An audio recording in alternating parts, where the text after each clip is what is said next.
Ignition sequence start. 6, 5, 4, 3, 2, 1, 0. All engine running. Liftoff. We have a liftoff. The government and defense sectors are crucial to space commerce. Government and defense contracts are regularly awarded to private space companies to supply technology related to propulsion, communications, Earth observation, and a host of other verticals. My guest on this edition of the Ex Terra Podcast is Nino Marcantonio, CEO and Senior DoD Strategic Tech Advisor of Marcantonio Global. Nino, it is great to have you back on the podcast. It's my great pleasure to thank you for having me back. Let's start from the beginning for those folks who might not have joined us the first time you were with us. Tell us a little bit about Marcantonio Global and what it is that you do. Yes, thank you, Tom. Great question. And we're going to go ahead and recap a little bit of how I started doing what I do within the Office of Secretary of Defense. I was a government contractor since 2013. Made my way into the Pentagon after I guess I did some good work at the Department of Veterans Affairs, and the Department of Transportation, Office of Safety. Did some great work at the DHS, the SEC, and then I got recruited by a small company to do some business process engineering and automations, because that's where I built my background on. And I got to the Pentagon, and at the time I had my little company that had some great potential. And I started making my name for myself at the Office of Secretary of Defense for P&R, Force Education and Training. Under those circumstances, I guess I must have done something right. And I was in the Pentagon. It was pretty intimidating for me, but I'm very confident. So some senior leaders started looking at my work, and they had specifically asked me to start looking at building networks. And looking at some of the work that I've done, and they thought I could be a good tech scout. So starting assessing, identifying capabilities. And before you know it, I started partnering and collaborating with many folks around the Pentagon. Literally senior leaders. I was having coffee with some of them, and then started looking at the mechanisms for some of these specific forums in-house. Basically, what a forum does. And it's one of our best kept secret, not so much because there's a lot of people that do forums, but really it's leveraging a government partner. Let's say a really big one, like a consortium, for example. They get tasked to bring in innovation, and what they do, the government hires them. For me, because I was building my own way, we started collaborating. So you have to start collaborating and create value for some of those people in the beginning, and that's what Marcantonio Global did for the first year and a half. And then in 2019, we had a big showcasing, and that showcasing was about 19 agencies around a in-house tech summit. It was successful, and then the Office of Secretary of Defense decided to started basically working with us closely. And we just went off on our tangents with their initiatives, which are tie in right with the National Defense Strategy, and closing those technology gaps, where we had a pretty great range of scouting, assessing, identifying revolutionary capabilities, not only here in the U.S. but also on the outside, looking at from close allies, which are very important for the future. So, what's the Defense Technology Innovation Program all about? Okay, so the DTIP was born out of the collaborate. One of my first collaborators actually he was a tech advisor of ours that was introduced to me by the PME director at the time, Dr. Russi. I got introduced to a gentleman who lives in Sweden, who was part of the OSD SecDef Executive Committee. He was a political appointee under Rumsfeld. So this gentleman by the name of Thomas Van Heer, I was able to meet him, and we started collaborating on how to draw up what the program would look like. So the Defense Technology Innovation Program is technically what Marcantonio Global with Thomas did. So Thomas was a digital minute. He had incredible past performances. So We put that together, and the Defense Technology Vision Program became a program where we are basically rolling it out, and let's build past performance.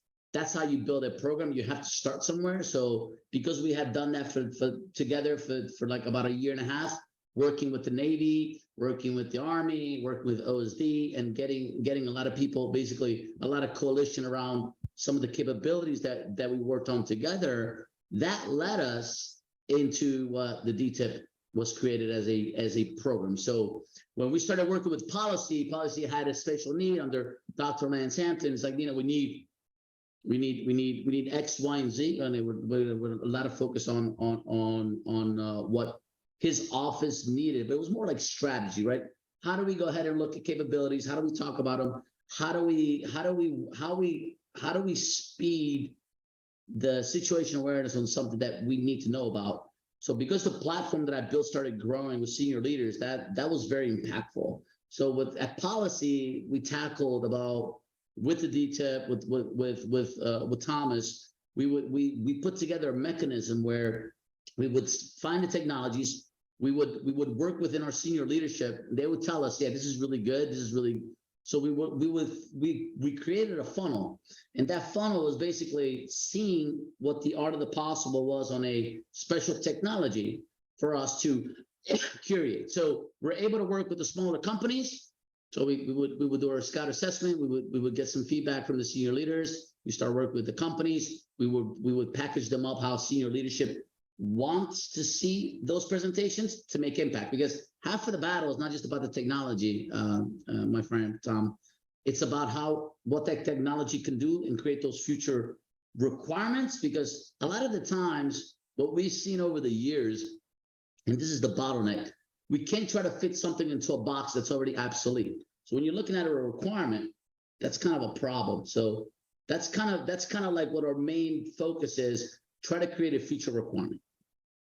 Now, what about the Future Innovations Forum at the Office of the Secretary of Defense? Okay, so that's basically going into the question, and it's basically what I talked about. So Sure. when you have a sponsor, a partner, we really created a partnership, because imagine that all of the work that we do, we're like the honest broker. So we're very privileged. So that's just the name of the forum. So that could have been the name of the forum. We call it OSD Policy DTIP Future Innovation Forum. Right now, the next one that we have, which is the next level supporting the Navy, is the Defense Logistics and Innovation Forum. So that's just the name of what that specific forum did. And what it really did was allow for senior leadership to come in and be invited into a potentially revolutionary capabilities. So we did a pretty good job tackling a lot of different problems across the technology road mapping, and also we did a really good job by working with the small innovators to help them come in and find pathways to those programs, because a lot of the times when something is very important, it might get lost within the acquisition process. Not that it's a bad process, but as you're looking, and if you're working at the policy level under special directives, you need to try to change policy that we can adjust to the times that we're living in today.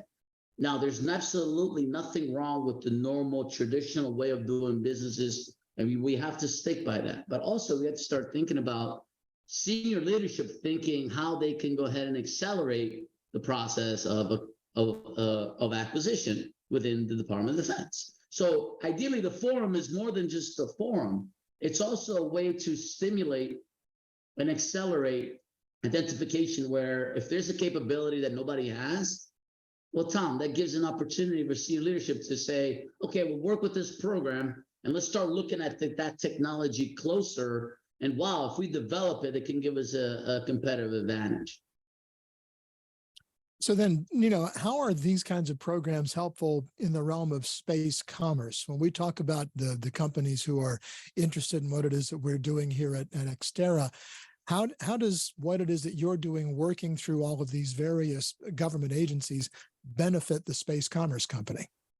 Okay, well, step outside the box. Space, maritime, land, sea.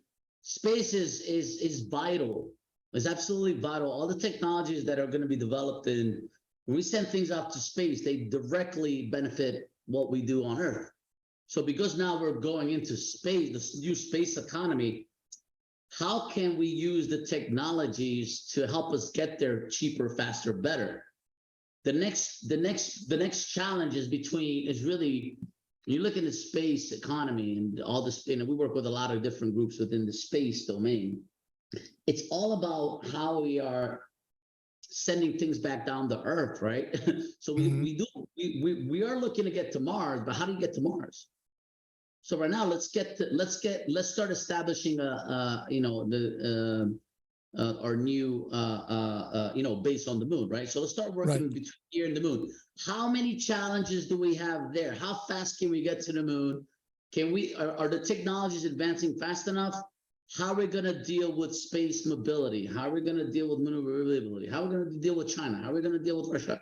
Because there's a gap closing with the technology advancements, we need to look at it as the new Wild Wild West, right? Because China's here.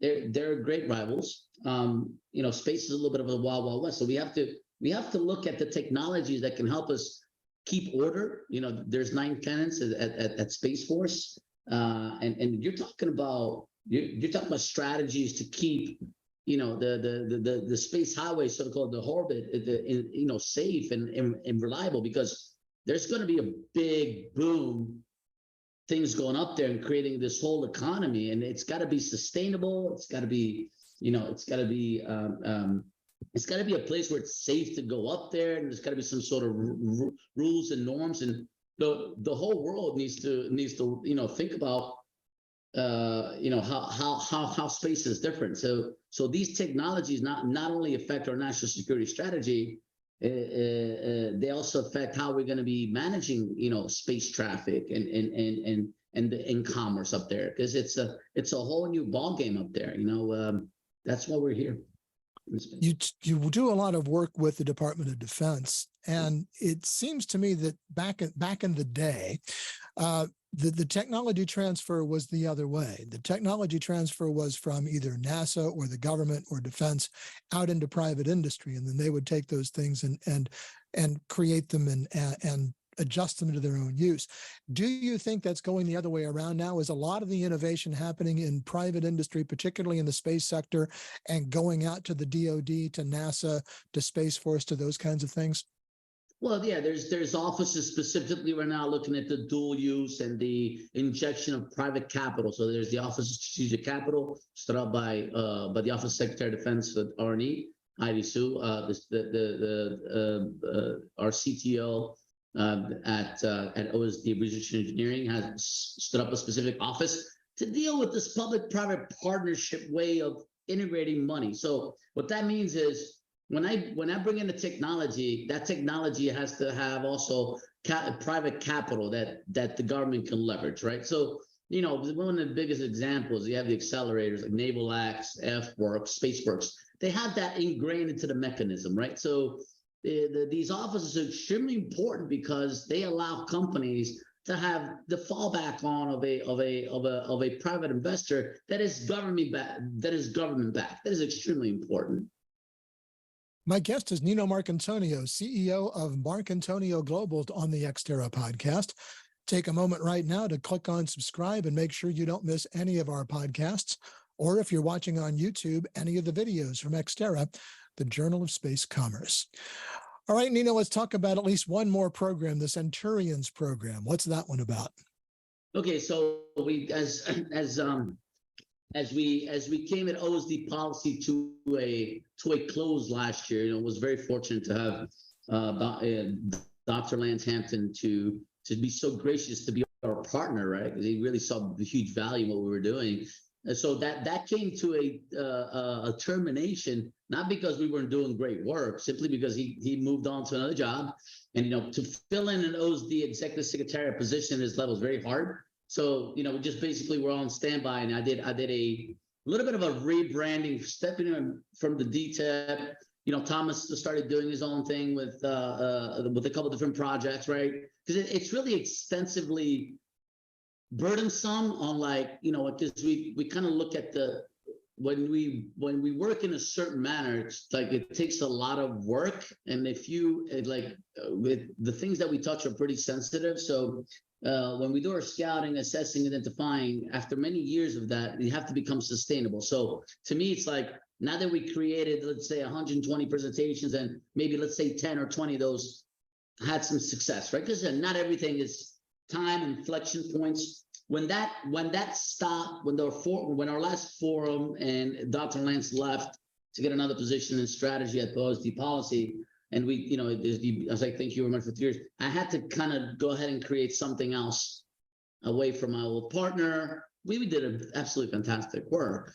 So what I did was I got inspired because I met with a gentleman, with a senior leader who came to meet with me when I was transitioning out of the DTIP forum into looking for other homes. So we started talking to senior leadership that were very excited about what we did.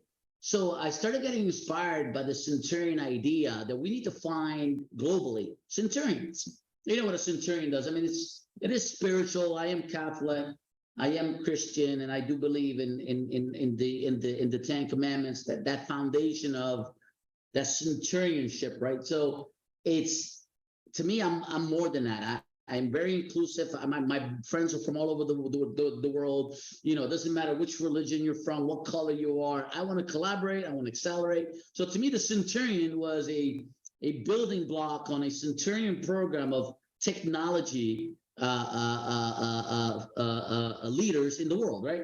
So I started saying, okay, well, I got all these amazing people, these scientists, these inventors. So what I wanted to do was create a program around them. So because these guys are, for example, Richard Bondarich, who's working on field propulsion technology that can be a game changer, paradigm shifting. These kind of people should be my leaders in our department, because they are able to create a new paradigm in, let's say, propulsionless technology, or the same thing with, for example, Aaron Harding, who's creating silicon carbide, with his own process. So I have different leaders that I saw that could be a starting point and be a force multiplier within these new paradigm shifting technologies, methodologies, and ways of doing things that we haven't seen before. So my Centurion program is literally trying to do good for the world by building the future, what those future requirements look like, and what we're doing towards to gather a collaborative effort. And that's really done with also my strength in my partnerships is a group called 9 High from Dave Maresca, who literally built an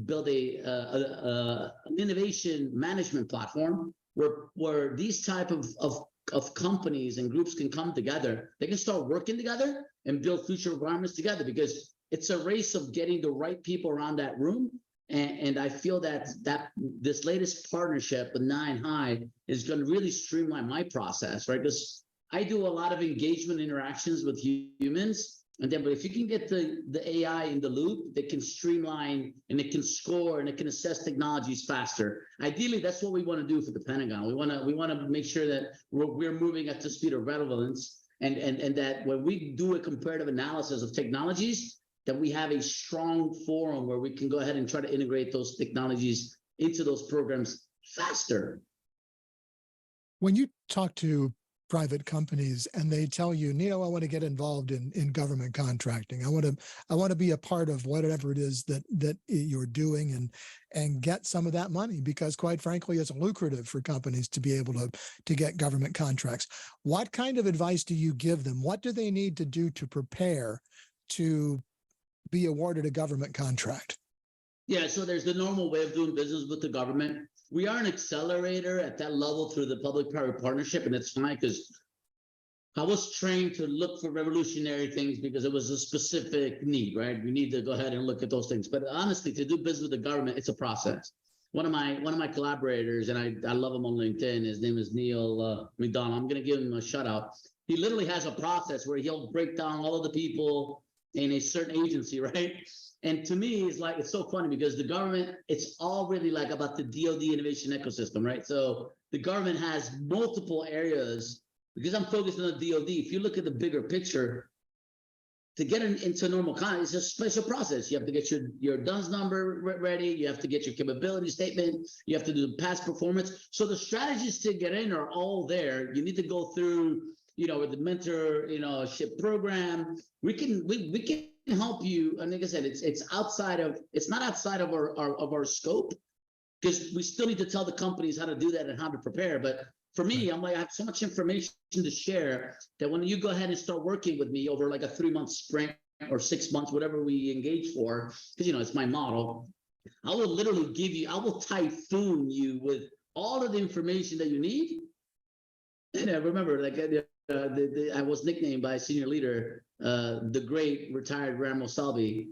He called me the Typhoon, because I was typhooning some technologies to own our leadership. But at the same time, I CC'd some other leadership across the other areas, and they're like, Typhoon. So that was a good one. So I got the feedback, I got the OODA loop. But no, the whole point about government contract is a process.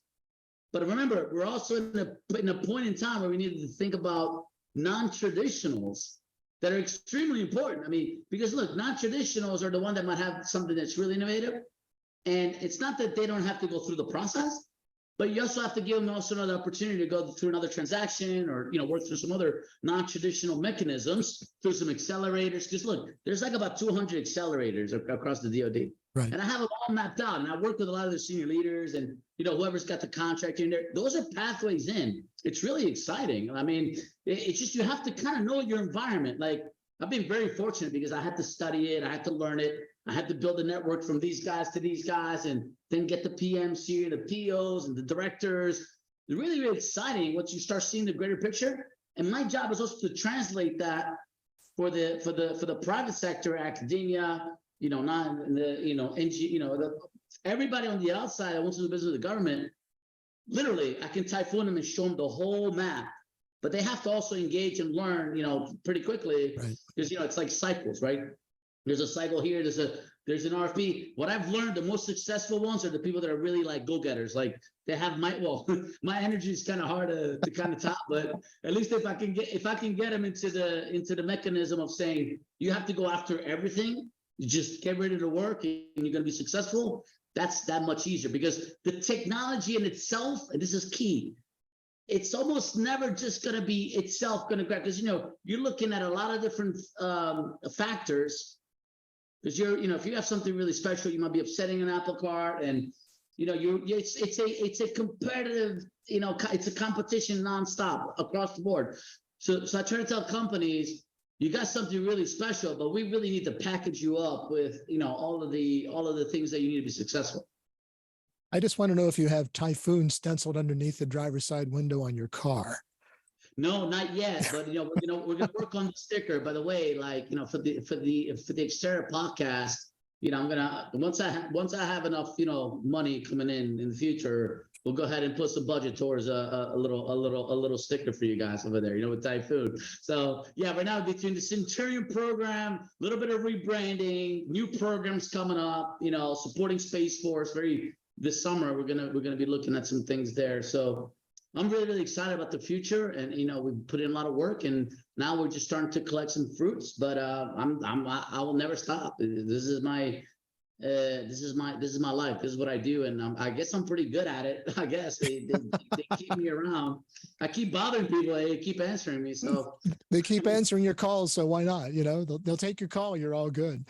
Nino, with the pace of change in technology, it seems to be accelerating at a very, very rapid pace.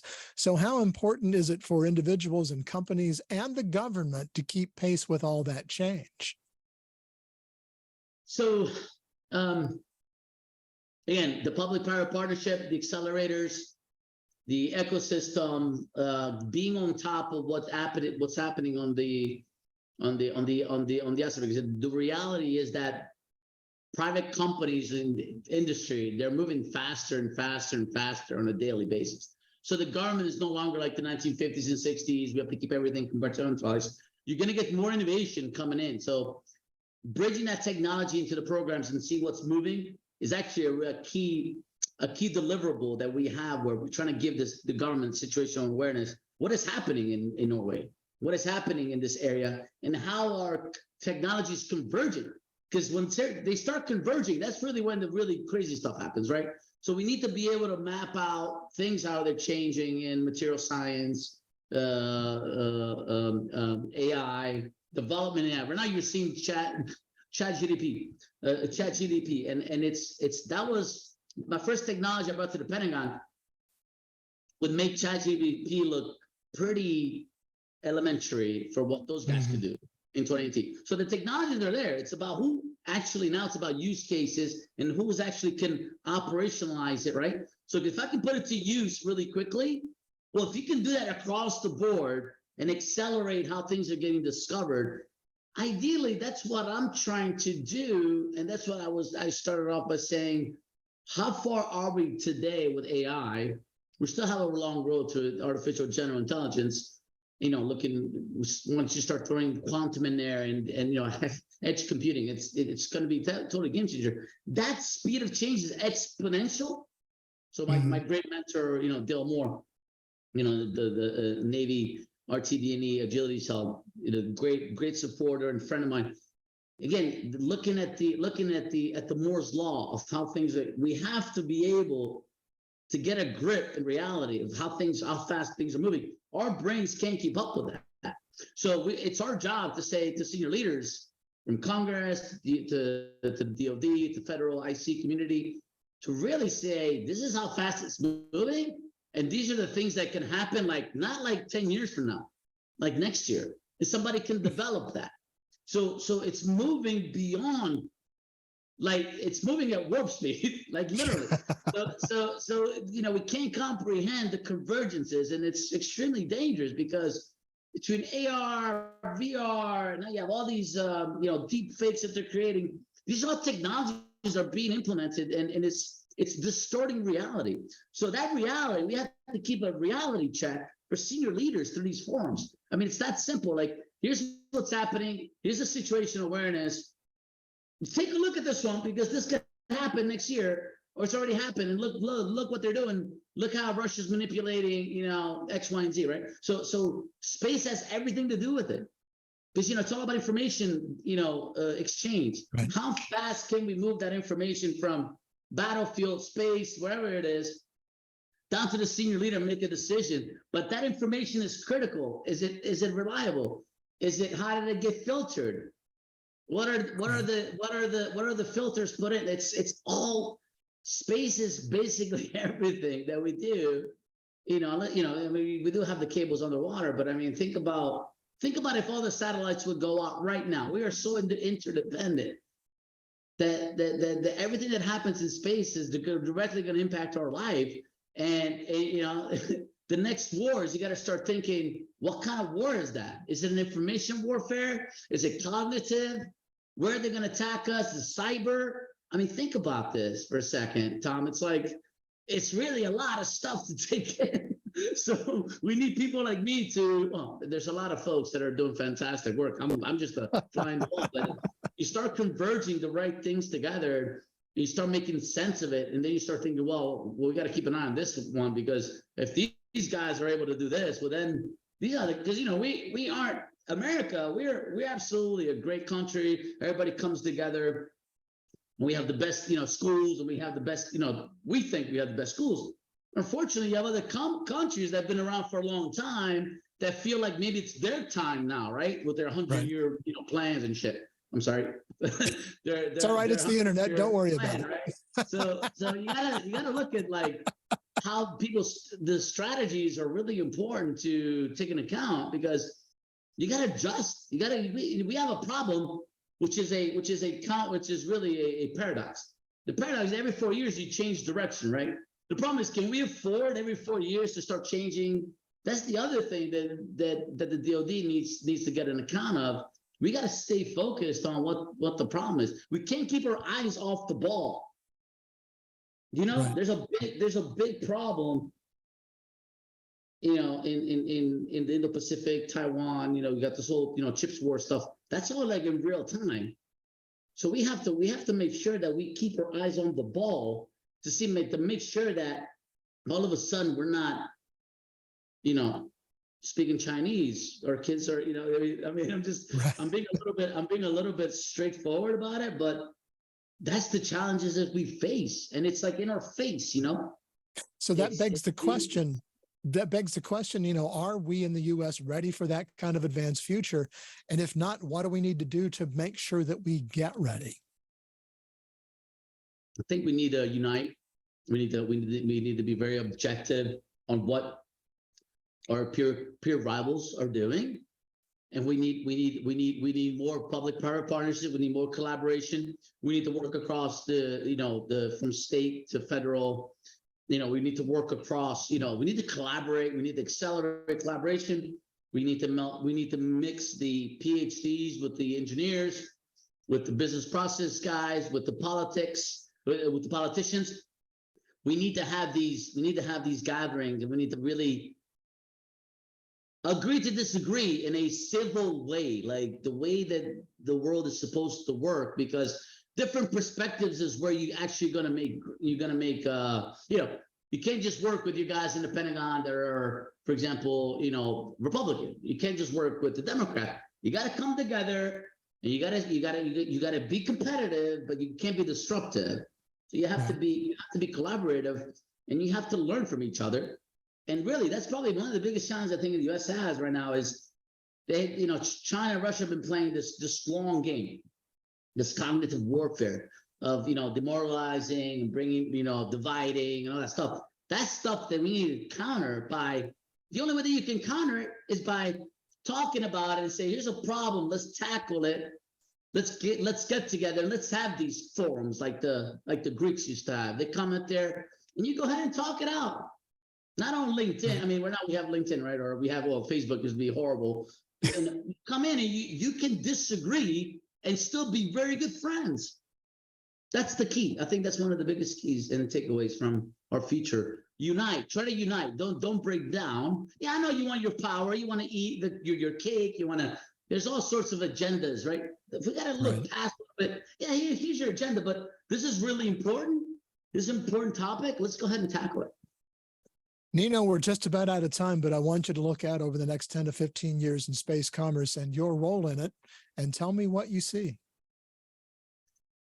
Okay, so there's maybe two technologies that I think are going to impact space, not only travel but mobility potentially, and also we have